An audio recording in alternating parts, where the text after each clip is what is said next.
egregious mistake I just made. And there's a developing story in the NBA. So the internet, all of them, had some curious videos of James Harden the last 24 hours, seemingly of him maybe at a strip joint, partying, maskless. But you couldn't really timestamp it, verify it. Internet sleuths trying to figure it out. I don't know if James Harden was or wasn't at a strip joint, and I also don't know if that has anything to do with this Shams Charania news that half the Rockets roster might not be able to play tonight because of contact tracing for coronavirus concerns. As far as the coronavirus protocols, we'll continue to follow that developing story as James Harden appears to continue to throw bombs into poor Stephen Silas's first game as an NBA head coach, which is scheduled to take place tonight in Houston against the Thunder. But speaking of young athletes potentially acting poorly, there's JuJu Smith-Schuster. And I'm not anti-fun. I'm not anti-celebration. I'm not anti-dancing. In fact, before First Things First ever existed, when many of you first got to know me, it was when I used to sit on the couch a couple times a week across from Colin Cowherd, and he would, at times, rail against athlete fun, and I would be the athlete defender. I can't, however, defend JuJu, and I'll explain why in a moment, and also why some of my colleagues in the media are making me so upset with this. But first, here's Mike Tomlin trying to, well, talk about what JuJu is doing before all of these football games. Here's Tomlin. And to talk to JuJu, but we're professionals. I doubt any of those antics and things of that nature are legitimate motivating factors as you step into professional stadiums. But it's about respect, and so we'll have a conversation. But I understand it's about the quality of play inside the white lines, and so I'm not seeking comfort or looking for excuses based on our recent performances on things that occur in pregame or things of that nature that are social media related. All right, so a number of things here. First of all, and in no particular order of importance. First of all, JuJu's not that good of a dancer. Second of all, JuJu at this point is more famous for TikTok than he is receiving. Since Antonio Brown last played with the Steelers, JuJu Smith-Schuster has one 100-yard receiving game. He meanwhile has 3 single-digit yard receiving games. Over the last 2 years, he has fewer receiving yards than Danny Amendola. This year, he has fewer receiving yards than Russell Gage. He's 8 yards ahead of Tim Patrick. He's ranked 44th overall this season. So it's not like he's a star player doing this. And maybe you could argue when the Steelers were winning, who cares? But they're not anymore. Now, do I think this is why they're not winning? Of course not. Do I think this is me, look at me in the ultimate team sport? Yeah, to a degree I do.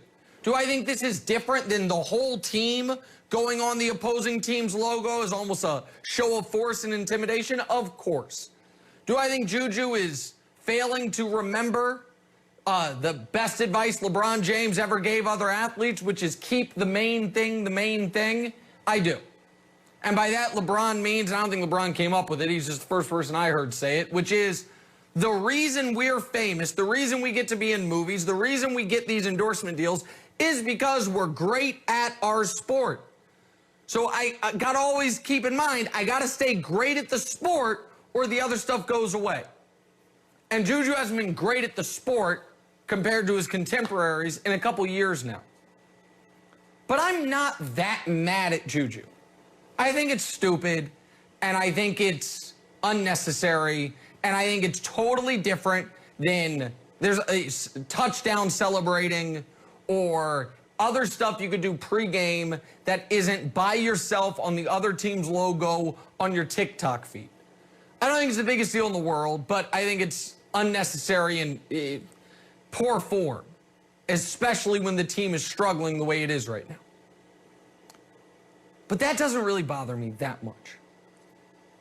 What bothers me more than any of this is some of my colleagues, and I don't even mean at FS1, I mean media colleagues in general, particularly my generation of media, so under 40, who seemingly have lost the ability, if they ever had it, to ever criticize any athlete behavior. Quick, sports media history. Once upon a time, sports media was wildly unfair to athletes. It was pretty nakedly racist, a lot of it. It was gross. The appeals to authority and teams and management and coaches was over the top, and it made coverage worse, okay? We have now, I fear, overcorrected to such a degree that in some corners, it's considered poor form or out of bounds to ever criticize an athlete for anything. I'm as pro-athlete as they come. Let me give you an example.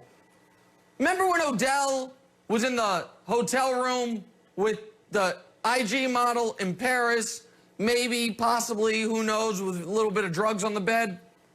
You know what I said the next day on TV?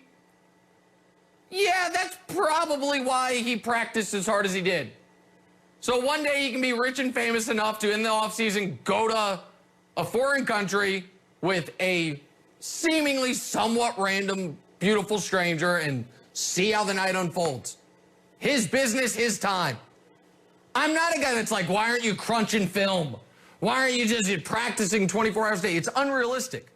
But that doesn't mean that when James Harden, for instance, misses the first team practice of the year so he can give, the fourth best rapper with Lil in his name $100,000 and then go party in a Vegas strip club, I gotta be like, hey, whatever he wants to do. Hey, we've got to be able to say when, I don't know, Dwayne Haskins might have submarined his team's playoff chances so he can go to a strip club in the middle of a pandemic without a mask on and be photographed, that, hey, don't do that. And I think it's also fair to say, hey, JuJu, maybe tone down the TikTok until you're once again one of the 5 best receivers in the AFC North, and your team isn't hurtling towards a crushing end of the season. That doesn't make me anti-athlete. It's pro-common sense. And I hate saying these words because I feel like the old man yelling at a cloud. I feel like I feel like I am becoming what I've never liked. But occasionally, the old man is right. And in this one, stop it. You look ridiculous. I can't believe I'm saying it. And to my fellow millennial, or I don't even know, I was born in 1984. What generation am I? I think I'm a millennial, but I don't know. Whatever it is. If we always defend all athletes in all circumstances, then the defenses are worthless. If there is no nuance to what we will and won't defend, then the defenses don't actually help. So this is not, us being a public scold, but there is a level of, hey, it is professional sports, and there is a level of professionalism. And whether it's Kyrie's IG statement, Kevin Durant's embarrassing interview after the game last night, James Harden, everything he's done the last few weeks, Dwayne Haskins, what he did on Sunday, or even something as small as JuJu putting Mike Tomlin in a position where he's got to answer those questions, it's fellow millennial media. It's okay to say, don't love it. It doesn't make you, what was the old Grantland Rice from 1934 writing about athletes as if they're pieces of property. It's not that. That might be unfair to Grantland Rice, but I don't think so. Speaking of James Harden, before we